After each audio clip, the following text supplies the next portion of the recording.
One day, Joseph's brothers went to graze their father's flocks near Shechem.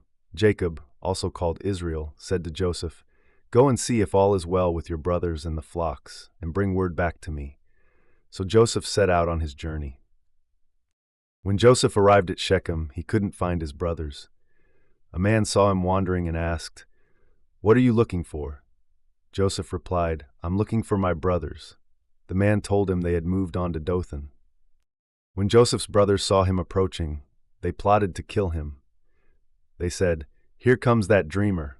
Let's kill him and throw him into one of these cisterns and say a wild animal devoured him. Then we'll see what comes of his dreams." But Reuben tried to save Joseph. He said, "Let's not take his life. Don't shed any blood. Throw him into this cistern here in the wilderness, but don't lay a hand on him." Reuben planned to rescue Joseph later and take him back to their father. When Joseph reached them, they stripped him of his robe and threw him into an empty cistern, with no water in it.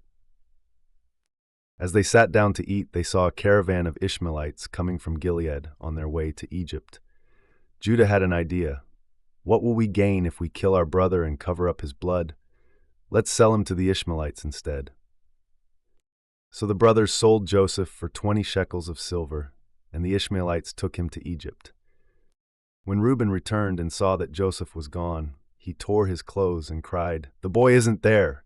Where can I turn now?" To cover up what they'd done, the brothers dipped Joseph's robe in goat's blood and showed it to their father.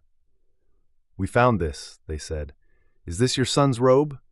Jacob recognized it and wept, believing Joseph had been killed by a wild animal.